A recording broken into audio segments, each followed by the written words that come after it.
નમસ્કાર વિદ્યાર્થી મિત્રો, સેવા ઇન્ટરનેશનલ સ્કૂલમાં આપનું હાર્દિક સ્વાગત છે। તો વિદ્યાર્થી મિત્રો, આપણે ધોરણ 1ની અંદર ગુજરાતી વિષયની અંદર આપણે 25 પગલાંનો અભ્યાસ કરી ચૂક્યા છીએ।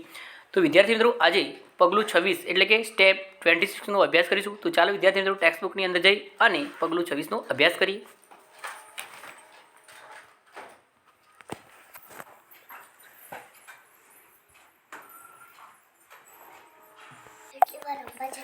તો વિદ્યાર્થી મિત્રો, આપણે જુઓ ટેક્સ્ટ બુકની અંદર તમે ટાઇટલ જોઈ શકો છો, પગલું 26 સ્ટેપ 26।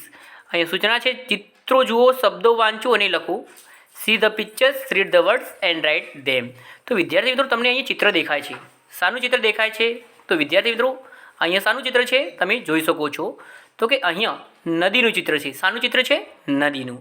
તો આપણે પહેલાં શું લખશું? દડાનો દ લખીશું અને દને દીર્ઘઈ દી કહેવાય। શું કહેવાય વિદ્યાર્થી મિત્રો? દને દીર્ઘઈ દી। તો અહીંયા આપણે શું કરવાનું છે? શું લખવાનું છે? નદી। શું લખવાનું છે? નદી। તો આપણે પહેલાં શું જોયું? ચિત્ર જોયું। ચિત્રના આધારે આપણે શબ્દ બનાવ્યો। કયો શબ્દ બનાવ્યો? નદી।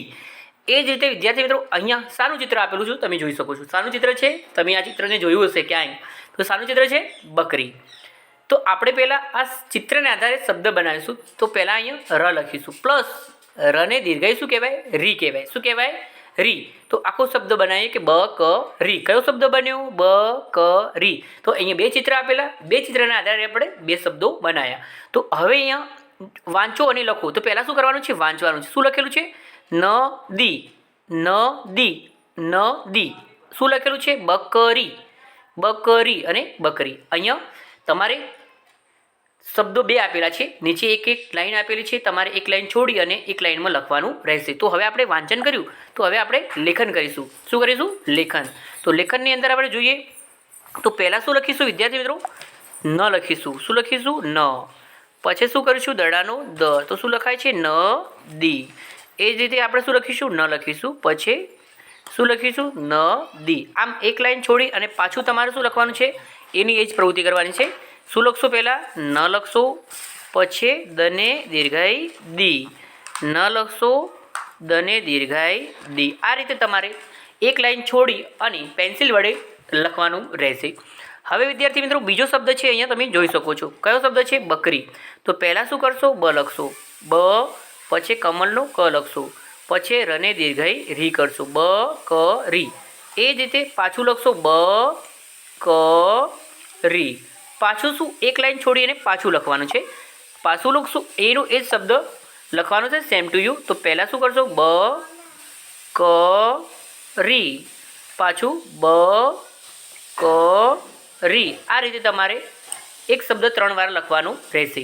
હવે વિદ્યાર્થી મિત્રો, આપણે આગળ જઈએ તો આગલી પ્રવૃત્તિની અંદર શું લખેલું છે? વાંચો અને લખો। તો પહેલાં આપણે વાંચન કરી દઈએ। તો શું લખેલું છે? શું લખેલું છે?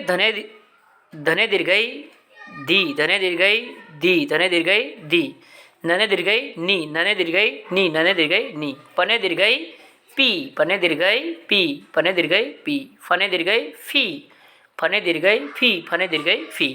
તો કે હવે આપણે લેખન કરીશું। તો પહેલાં શું લખશું? ધજાનો ધ લખશું। શું લખશો? ધજાનો ધ, પછી ધને દીર્ઘઈ ધી। આ રીતે લખવાનું રહેશે। પાછો એક લાઈન છોડી અને પાછું શું લખશો? ધ લખશો અને ધને દીર્ઘઈ ધી। એ જ રીતે અહીંયા ન લખશું, નને દીર્ઘઈ ની। એક લાઈન છોડી પાછું ન લખશો, નને દીર્ઘઈ ની। પછી લખશો પ લખશો, પને દીર્ઘઈ પી। એ જ રીતે પ લખશો, પને દીર્ઘઈ પી। એ જ રીતે આગલો અક્ષર છે ફ। તો ફને દીર્ઘઈ ફી, ફને દીર્ઘઈ ફી। તો આ રીતે તમારે પહેલાં વાંચન કરવાનું, પછી લેખન કરવાનું છે પેન્સિલ વડે। હવે વિદ્યાર્થી મિત્રો, આગળ જોઈએ વાંચો અને લખો। તો અહીંયા તમને શબ્દો આપેલા છે, તો શબ્દને પહેલાં વાંચન કરવાનું છે। શું કરવાનું છે? વાંચન। શું લખેલું છે વિદ્યાર્થી મિત્રો? પાણી। શું લખેલું છે? પાણી। આ શું લખેલું છે વિદ્યાર્થી મિત્રો? માટી। આ શું લખેલું છે? સી। આ શું લખેલું છે? તીખી। અને અહીંયા લખેલું છે ખને કોનો ખારી। તો હવે આપણે લેખન કરીશું। તો પહેલાં શું લખશું? પને કોનો પા। શું લખશું? પણે કોનો પા, પછી અણને દીર્ઘઈ ણી। એ જ રીતે તમારે એક શબ્દ 3 વાર લખવાનો રહેશે। એના પછી શું લખશો? શું આપ્યું છે? કયો શબ્દ આપેલો છે? મને કોનો માં. શું લખશો? માં ટને દીર્ઘઈ ટી, માં ટી. એ જ રીતે એક લાઈન છોડીને શું કરશો? મને કોનો માં ટી. આ રીતે લખશું. પાછો હવે આપણે કયો શબ્દ છે? શું લખેલું છે? C C. શું લખશો? C C. પાછું એક લાઈન છોડીને શું કરશો? C C C. પાછું હવે આગલો શબ્દ કયો છે વિદ્યાર્થી મિત્રો? જુઓ. તી ખને દીર્ઘઈ ખી, તી ખી. આ રીતે તીખી તીખી લખશો. એના પછીનો શબ્દ છે જો વિદ્યાર્થી મિત્રો, એના પછી કયો શબ્દ છે? તો કે ખને કોનો ખા, રને દીર્ઘઈ રી. ખને કોનો ખા, રને દીર્ઘઈ રી. તો વિદ્યાર્થી મિત્રો આપણે આજે પગલું 26નો અભ્યાસ કરું. તો તમારે વિદ્યાર્થી મિત્રો તમારી ટેક્સ્ટ બુકની અંદર પેન્સિલ વડે લખવાનું રહેશે. પહેલાં શું કરશો? ચિત્રને જોશો.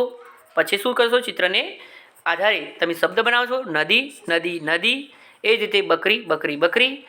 પાછું ધને દીર્ઘઈ ધી, નને દીર્ઘઈ ની, પને દીર્ઘઈ પી, ફને દીર્ઘઈ ફી. એના પછી શબ્દ પાણી, માટી, સીસી, તીખી અને ખારી.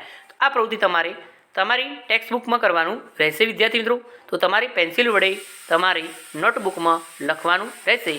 નમસ્કાર. Thank you.